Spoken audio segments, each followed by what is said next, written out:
How do you work with a child that you think is narcissistic? How do you work with someone that you feel like is starting to develop or has started to acquire some of the traits of narcissism from another family member or from a spouse or a husband or a wife?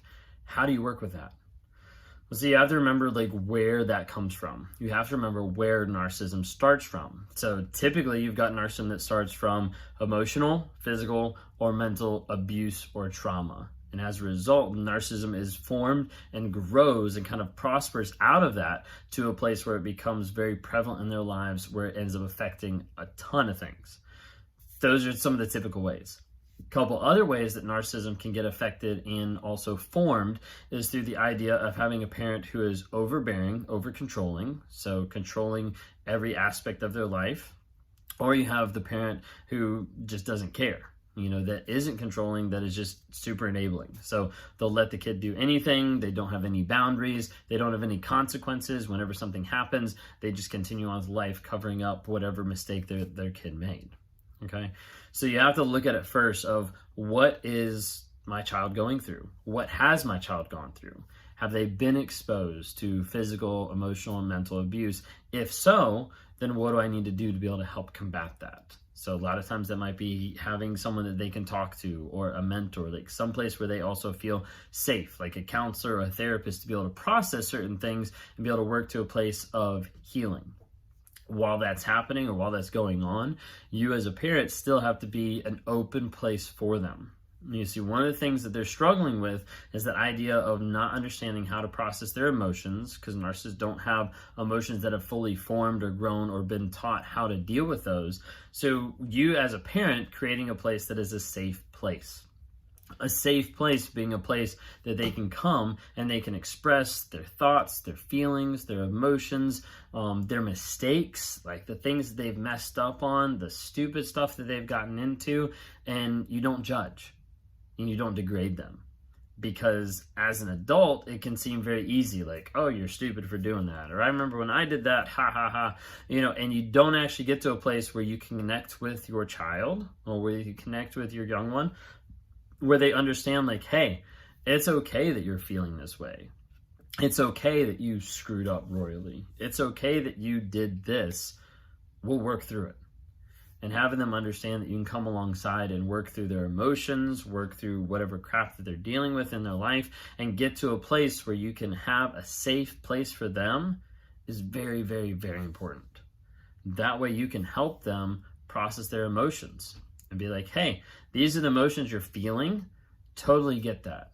I actually have these emotions on a day-to-day basis, blah, blah, blah. Connect with them, create a safe place, and then help them understand, even though you have these emotions, they're not good or bad emotions. It's just how you feel.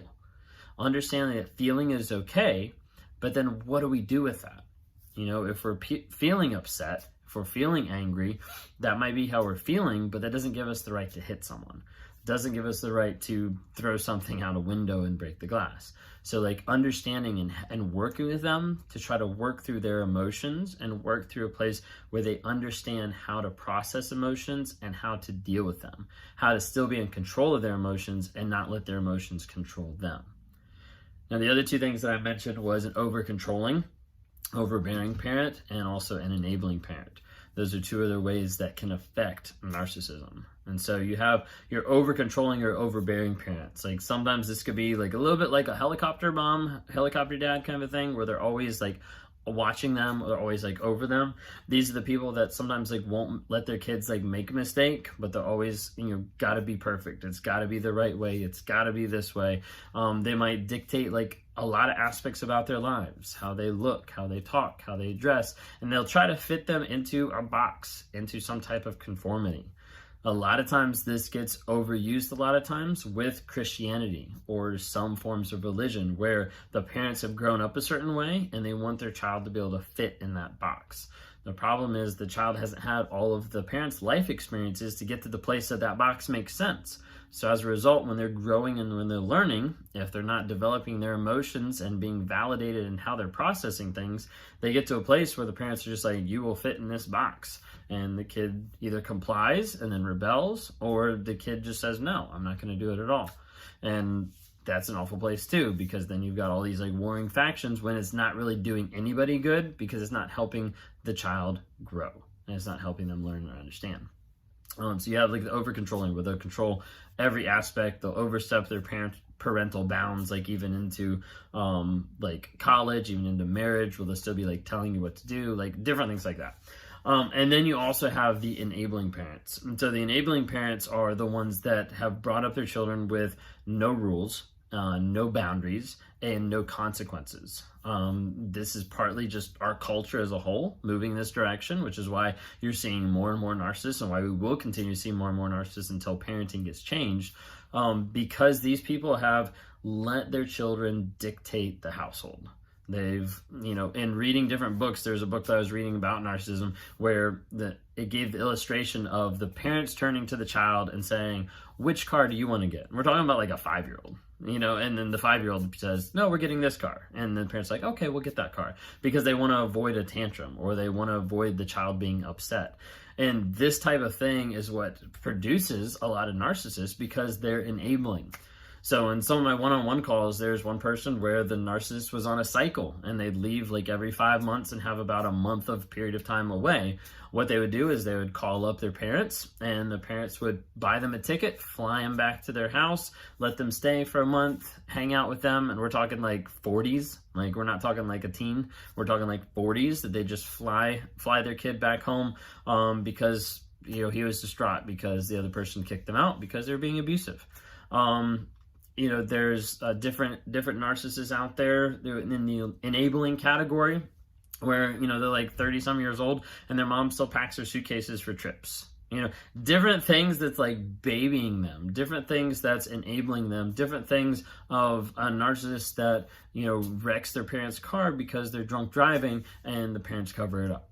Like, these are all examples from different people that I've talked to. These are all examples, real life examples that are happening each and every day. And so when you start looking at how did people get here, you can start backtracking it and be like, okay, how do we avoid that?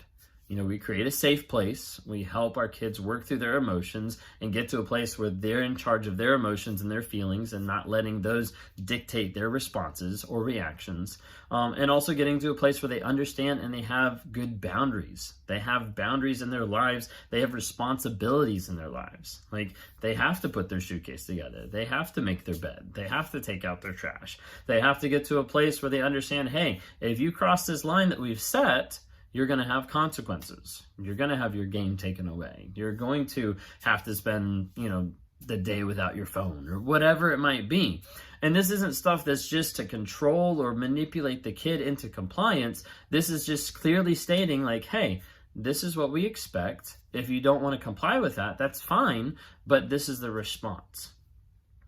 That's part of it. In a nutshell, there's a ton more about it. I'm not going to dive into it. We'll have a super long video. If you like what you see here and you want to hear more, subscribe to my channel. Follow me on TikTok. Follow me on Instagram. If you ever want to talk one-on-one, go to my website, rawmotivations.com. Grab a time there. Would love to be able to chat with you. I work with narcissists who are struggling with narcissism to break the lies and find truth. And I also work with people that are abused by narcissists and try to help them find healing and be able to change and get their lives back on track. Thanks so much.